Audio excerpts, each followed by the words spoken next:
So hello and welcome to the video, and welcome to room 2109 on the Celebrity Silhouette, or the beautiful Celebrity Silhouette, as every crew member appears to be contractually obligated to describe it. In full knowledge that this may not be my most popular video ever, I'm going to do a room tour, or perhaps that should be a cabin tour, or perhaps even a stateroom tour, as they don't tend to call these things rooms. They're either cabins or staterooms because you're on a ship. So before I take you around in more detail, let's talk a little more about how I picked this cabin for this cruise. Hi, I'm Matt. Over the last 25 years, I've travelled a lot. I've lived in 5 countries on 4 continents. I've flown over 1.3 million miles. I've visited over 100 countries, every American state, but I'm nowhere near done. So hit subscribe to see where I go next and perhaps get some inspiration for your next trip. Picking a room is quite an important part of the booking process, and it probably merits a video of its own one day. On this cruise, I received a free upgrade to Concierge Class, which meant I could choose from cabins on decks 9 to 12. My first stop is to pull up the deck plans to narrow my focus. Here are decks 10 and 11. It can be tricky to see specifically which cabins you can pick from, as the colours are often quite similar, but with some concentration you can work it out. Cross-referencing to the cruise line's booking engine can help. I then pulled up deck 12 and liked what I saw. In general, I feel that the higher you are, the better, as you get a better view and you're further from the mechanical bits of the ship. Engine noise is generally not a big deal, but in the past I have been bothered by the noise of lifeboats being lowered to serve as tenders. I quite like the idea of being on the same deck as the pool, as I was optimistic that the weather would behave and we'd be able to spend time outside. So with deck 12 locked in, I narrowed my focus to cabins close to the elevators, and this run of cabins drew my eye. In particular, I liked the look of cabin 2109, as it seemed a little larger than the ones around it. The plan is not going to be completely accurate, but it is a good indicator of what you are going to get. And, as we'll see in a moment, most of that extra space was actually given as an oversized balcony. So I chose a cabin that was on the highest possible deck and was close to, but not immediately next to, a lift. And, as you can see, it was a pleasantly short stroll from the pool to my door.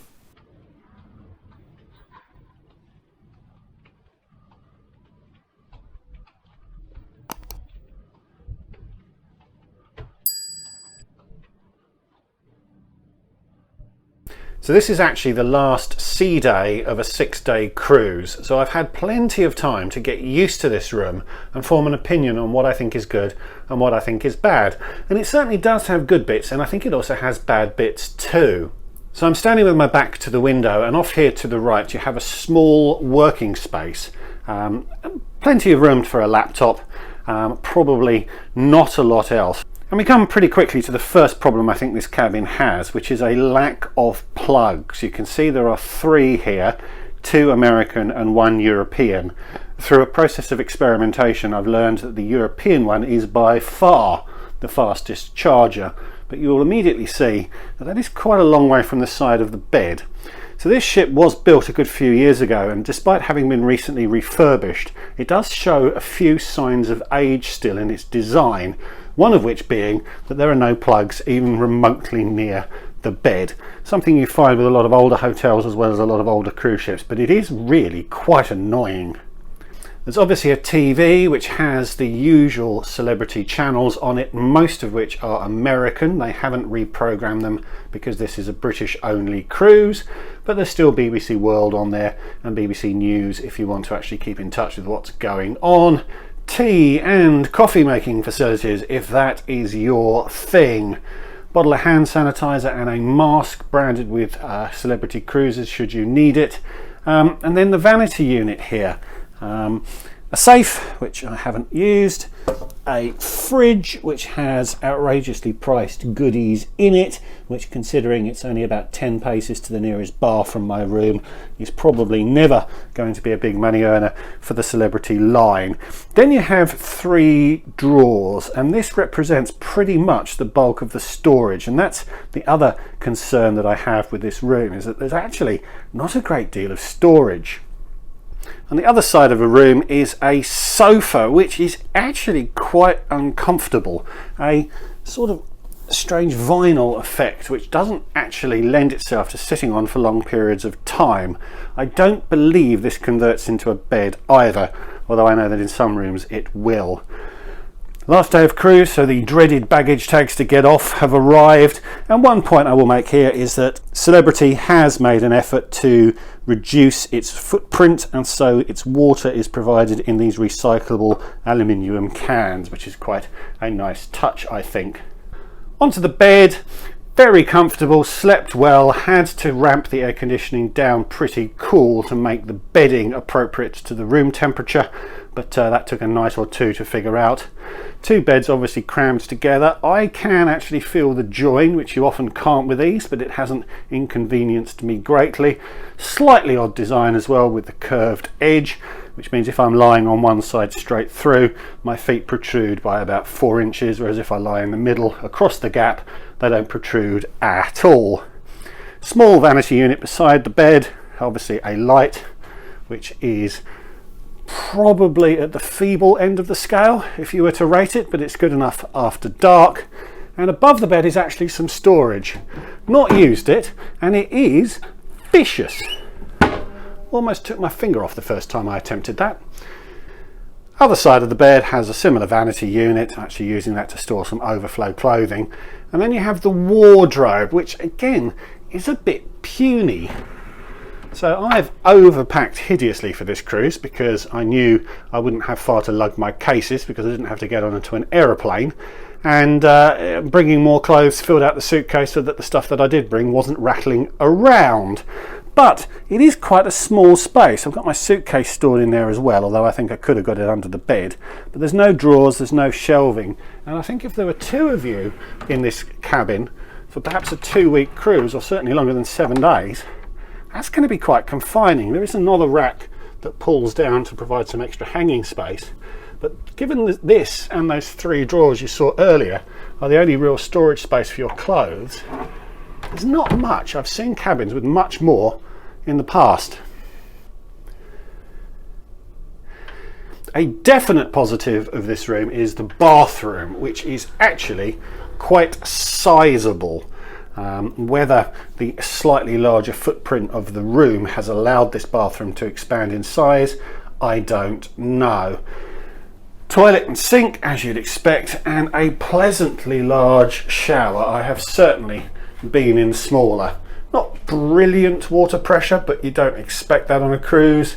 But that shower head is actually high enough for me to get the majority of my 6'4" frame under at one time. 3 potions and lotions provided, and overall pretty happy with that. Spinning around, a little bit more storage, and again it's not exactly voluminous. Another cabinet down here which you can obviously use if you need. 3 more tiny drawers here if you have tiny things, and I only found this about 4 days into the cruise, but it seems to just be storage for the toilet essentials. So it's a very decent sized bathroom after all. None of them are ever particularly tall, and I can hit the ceiling if I stand up, but I've been pretty happy with it. And the other big plus of this room, and part of the reason why I picked it, is the balcony, which you can see over here is oversized.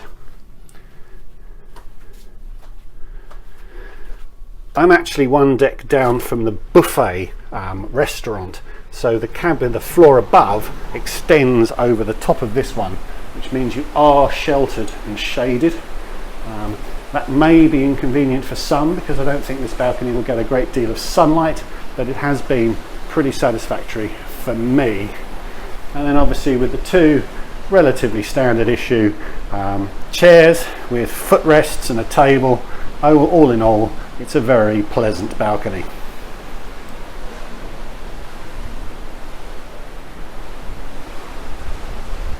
So there you go, stateroom number 2109 on the Celebrity Silhouette. This is actually a concierge class room, although I don't think that makes much of a difference on the room itself. I think it just makes a difference to the amenities that you have available to you as a concierge guest. Those include a bottle of sparkling wine on arrival, although that only arrived on day 5 for us because they forgot us. It also includes a tray of goodies that's delivered around 4 o'clock every afternoon. Now, you could call it goodies, you could also call it leftovers, but they are quite nicely done and I've enjoyed them every day. A nice little calorie boost to get you through to dinner. You also do have access to concierge support, not something I usually feel the need to take advantage of, and you do get the occasional voicemail from them explaining what might happen and giving you opportunities to use their services. But all in all, it's been a very pleasant stay in this cabin. Not perhaps the best cabin I've ever stayed in, and notwithstanding the recent refit, it does show a few signs of old age, but I would very happily stay in this again should the opportunity present. So thanks for watching. Like, comment and subscribe, you know the drill, and I'll see you all again soon. Goodbye.